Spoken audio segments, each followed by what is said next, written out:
Well, I'm Teresa Woo-Paw. Hello, everybody. Right now, I think today I'll be speaking primarily from my involvement with the Canadian Race Relations Foundation that I have been appointed chair since 2018, and also as the founder and chair of the ACT Foundation, as well as the convener of a new organization called ACT2endracism National Network. That was formed just this April 2020, responding to the rising anti-Asian racism during the COVID-19 pandemic.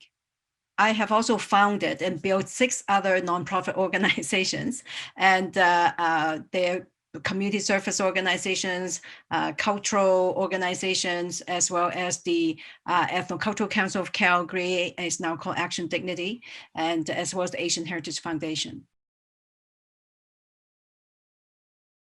Some people would say that I'm an first generation or immigrant generation Canadian, but I'm also the 4th generation in my family to have a presence here in North America, in Canada. And that is because my family and myself is very much impacted by the Chinese Exclusion Act, a racist policy against people of Chinese origin, and started with the head tax, in the 1800s, and then evolved to become an act passed by Parliament in 1923 that lasted almost a quarter of a century.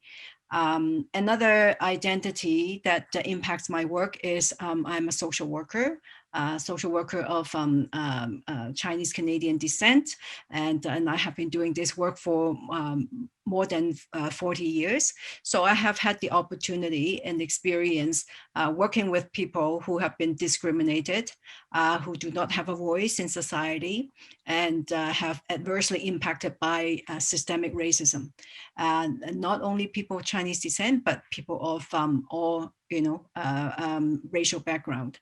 And so I have also been an elected official. And but before I actually got elected into public office, I was addressing the funding cuts to English as second language students, and was advocating and protesting the unfair cuts in the 1990s. And then I was also trained by the United Way in the early 1990s, when they had an initiative at that time called the Multicultural Anti-Racism Organizational Change Initiative. So I was trained to provide anti-discrimination training to United Way funded agencies here in Calgary, Alberta. And then some of my advocacy work also include organizing petitions to help the community to convey their concern about mistreatment by police, with petitions and education workshops, and another piece that involved the police was when I was the chair of the Ethnocultural Council of Calgary here in Alberta. We had members of the community, racialized communities, who were being racially profiled by off-duty officers and outside of entertainment establishments. And so our work was effective in actually having the police commission change the policy. So those are some of my personal identity that are linked to the kind of work that I've been doing in the community for the past 40 years. So in terms of what we're doing during this pandemic, and how the community and the organization have been impacted, I would like to first maybe summarize a little bit what has been happening to especially Canadians of Asian descent during the pandemic is the increase in verbal and physical assault.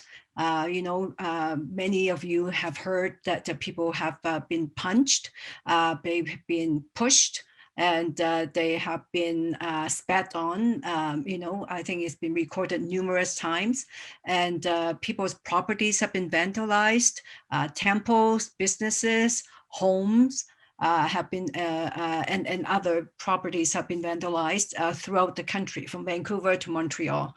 And also I think people sharing mostly informally about the microaggressions they're experiencing in terms of slurs, in terms of looks, people shouting at them in the neighborhood, in public places, graffitis, telling people that they don't belong here, that they should go back to where they came from.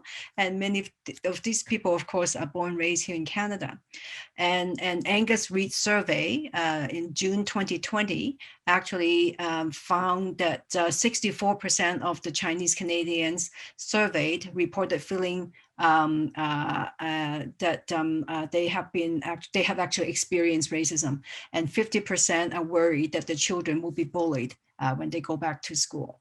So in terms of how it have impacted myself, I have grown children working in the health sector.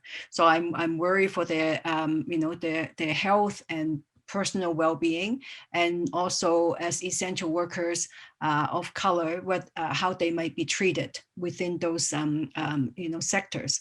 I have a daughter who's currently working in Europe, and she have experienced harassment, racial harassment in public places numerous times. But this kind of harassment is happening to Canadians of Japanese, Filipino, Vietnamese, and Korean descents throughout the country. And I also have been learning that I think the impact on many Filipino Canadians have been especially profound. And so it is creating, we know that it's creating psychosocial trauma on people, people of all backgrounds who experience racism experience some form of psychosocial trauma. And it is also difficult for a lot of Canadians of Chinese descent because they're not well versed on issues of discrimination and racism. People continue to ask, what is discrimination? What is racism? And they're telling us that they're feeling unsafe and insecure. They're also feeling confused. They're afraid to talk about racism because they don't know what they can do. And so I think those are some of the added challenges facing the Asian Canadian communities. And also when we talk about racism and systemic racism impacting Canadians of Asian descent, I think we can benefit from understanding some deep-seated stereotypes and myths that impact this particular community. And so we'll take a quick look at the concept of the yellow peril. So if you look at the slide, so the yellow peril, existed in the 1800s. Essentially, people are perceiving people of Asian descent as dirty and unassimilable, and they are a threat to people of the white race and European descent. And so that certainly, that kind of concept was quite evident in Canada as well. It have led to the riots in Japantown and Chinatown in the early 1900s have led to the removal of civil rights for Chinese and Japanese descent, in the 1800s and 1900s. So you can see from the next slide, as we continue on this timeline, that so the head tax was not against Chinese people, was not effective in stopping immigration of people of Chinese descent to Canada. So the Canadian government actually passed a law in Parliament in 1923 that lasted until 1947, after the Second World War, to bar any Chinese from coming. And of course, the Japanese was interned also during the Second World War. But you look at what happened in 2003 during the SARS incident, is that people of Asian descent were blamed, were scapegoated, and also experienced a lot of racial harassment. And then if you look at the next slide, today, 2020, a lot of people feeling threatened and feeling insecure because of being blamed for the pandemic. And then, in fact, a French publication this year used the term the yellow alert to actually describe people, to describe the virus. So as you can see that this kind of concept and stereotype did not exist in time of the past, but very much present today. In fact, after I won my first election in 1995 to the school board, one of the first letters I received from the public was to tell me that this person think that the yellow peril have arrived Calgary because I got elected as a school board trustee. And the second concept onto is this stereotype of Asian Canadians as foreigners, perpetual foreigners. This is a very troubling, deep-seated stereotype that impact a lot of Canadians of Asian descent, that even naturalized and Canadian-born Asian descent are seen as the other, as foreigners, that they are actually not part of Canada. So, a very recent example of this is the treatment of Dr. Theresa Tam, that her Canadianness, her loyalty, her citizenship was questioned. And the other is the accusation of Chinese espionage.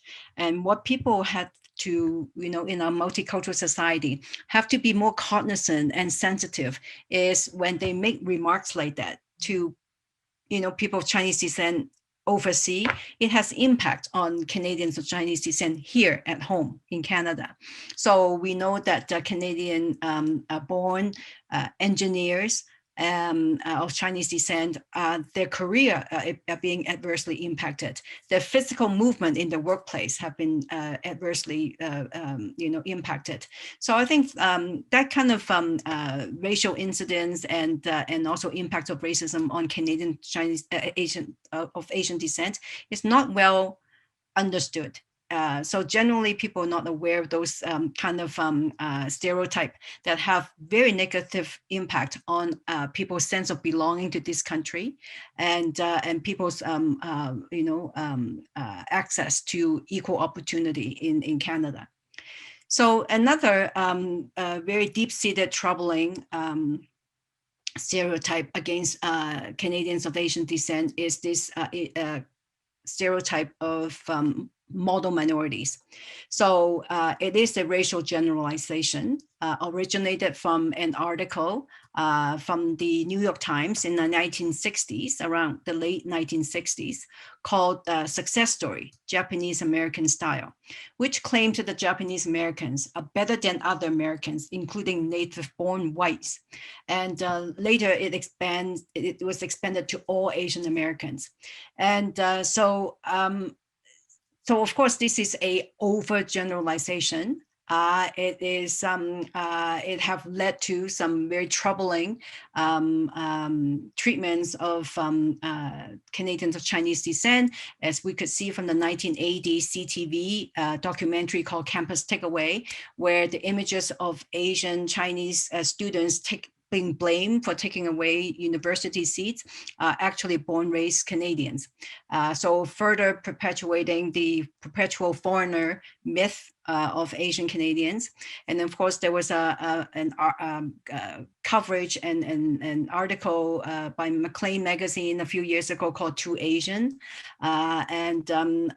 So Chinese Asian Canadians are said to be that they don't experience racism, which is untrue.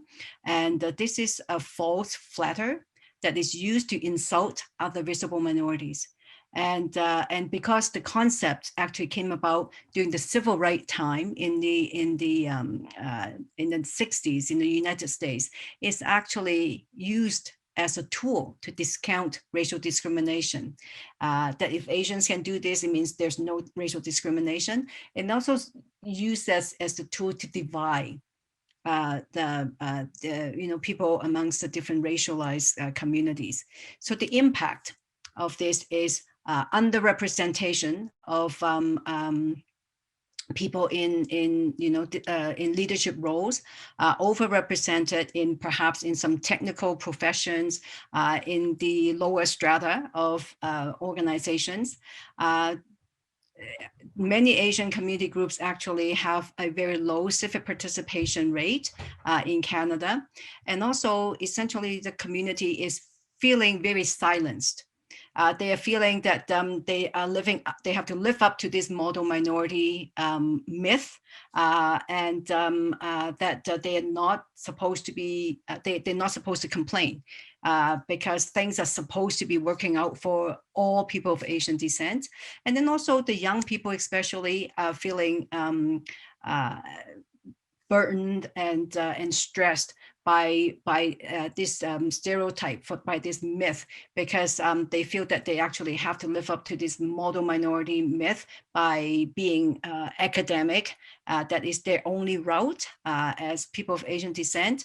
And so it really limits the development of their full potential. So it is something that the community is trying to find ways to help Canadians in general have a better understanding that the community is diverse, the community is complex, and many people in these communities are fourth, fifth, sixth generation Canadians that they want to belong, and yet most of them don't feel that they belong anywhere. Now, I'm going to spend just a little bit of time to talk about the mandate of the Canadian Race Relations Foundation, which is a Crown corporation. It is actually, the mandate is spelled out in the Canadian Race Relations Foundation Act, and it was created by the Government of Canada, and as a Crown corporation in 1996.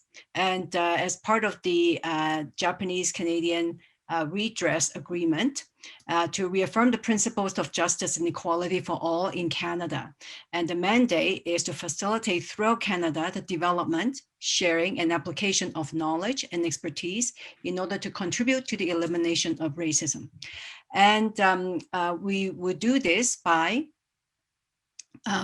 undertaking research and collecting data and developing a national information repository to further the understanding of the nature of racism and racial discrimination, and to assist business, labor, voluntary organizations, and other groups, as well as public institutions, governments, researchers, and general public in eliminating racism and racial discrimination.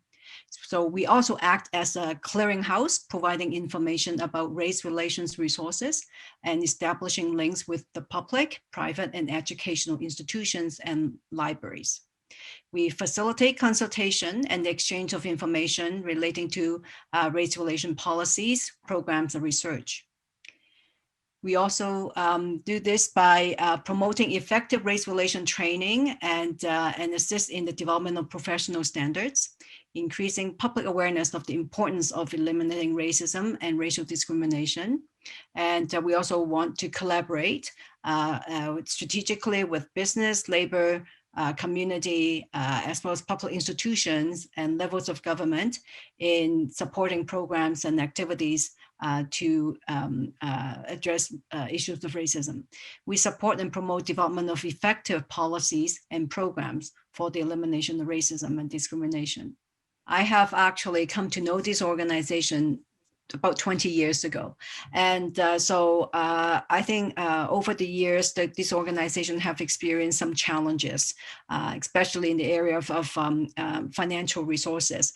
But I firmly believe that this organization, have a great potential to have a national presence and to help to focus anti-racism activities and actions with a national framework. And but I think more awareness about anti-Asian racism could be addressed through a national organization like the CRRF. And I think this organization is well positioned to collect meaningful community inputs, to connect academia and especially communities impacted by racism, as well as to enhance the capacity of these organizations so that they can actually participate in anti-racism initiatives. So and that's why when my work with the ACT Foundation, and which led to the formation of ACT to End Racism National Network, just this April 2020, formed within 3 weeks during the COVID-19 pandemic, in order to respond to and address anti-Asian racism through collective voice and collaborative actions. So I was hoping that I could actually, through my involvement with this organization, could bring some, to create some connections and create some synergy between the community and Crown Corporation. So that's when the ACT to End Racism Network came in, is in response to some of these community needs. So the first things the ACT to End Racism Network group did was to develop community resources, such as infographics on what constitutes discrimination, what is microaggression, what constitutes racism, what constitutes systemic racism, because people, even when they were being shouted at, and they didn't know that that constituted discrimination, racism. So we developed tip sheets to help people to respond to hate. We actually developed a series of comic strips to help people understand how to respond to racism when they are a target, how to actually be a helpful bystander when racism is happening, and what to do if you were a senior or someone who have very limited English. What can you do? And the other is that we actually have set up a reporting line, hoping that for those who are afraid to contact the police or government, that they actually have another option to share the experience. And we even have a text message reporting line where people can do it verbally over the telephone. So these are meant to provide support to the community. And but what our community really also need is actually a lot more education and empowerment, because the community is just too afraid and also are bound by some specific cultural practices that respect for authority, respect for the institution, that you don't try to make personal issues into big issues, and afraid of repercussion. And so we have to actually help the community to overcome those barriers so that they can actually fully participate in a pluralistic society and exercise their democratic rights. And so the other focus of the ACT to End Racism Network is community outreach, because with all these community resources developed and support mechanism put in place, we now have to make sure that these resources reach the people who are impacted by racism and who are also feeling fearful. The Canadian Race Relations Foundation have proposed to organize a series of national, regional roundtables to speak to Canadians of all backgrounds, from all regions, about how we can be more effective in addressing issues of racism and systemic racism. So those roundtables will be coming to your area, in the coming months. And I would like to encourage everyone to participate if possible, so you can provide your input and also join in the work of the foundation. So I think that I would actually encourage people to build better understanding of the differences amongst the groups impacted by racism, to extend learning and collaboration opportunities to the diverse racialized groups in Canadian society, make the effort to reach out to different people, because some people are more confident and more empowered, more well versed on issues of discrimination, racism than others. So I think some people need a bit of support from others who are more experienced and more empowered. And I think that it is important for Canadians of all backgrounds to speak against hate and racism in more inclusive ways. And I think that this is a very good time for all of us to try to find ways to do that, to support each other. And I think that Canadian Race Relations Foundation is really well positioned to bring about some systemic policy changes, but also they're also well positioned to help to build capacities and also connect academia with the community in terms of the information dissemination, in terms of knowledge dissemination, in terms of helping academia to broaden their reach, within Canadian society for their academic endeavors. So I think those are some of the things that we can all do. And I would encourage everyone to try to identify and take on those opportunities. The Canadian Race Relations Foundation is is mandated to actually to be a resource for the Canadian public on issues of race relations and also on issues of discrimination and racism. So I would like to bring your attention to some of the publications that we have, and we will be undertaking some changes in the coming months and year to actually to digitize some of our journals. So this is one of the resource that we provide is called the Directions. And then as you can see that we also have other resources. So we have the publication with a focus on the TRC, Spirit of Reconciliation. That might be appropriate, I think, for some of you. And then also we have a specific journal to address issue of racism, racism problem and solution video.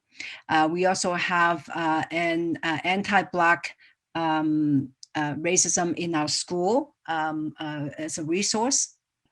So this is the way that you could actually look at some of the resources developed by the ACT2endracism network. So there's the website.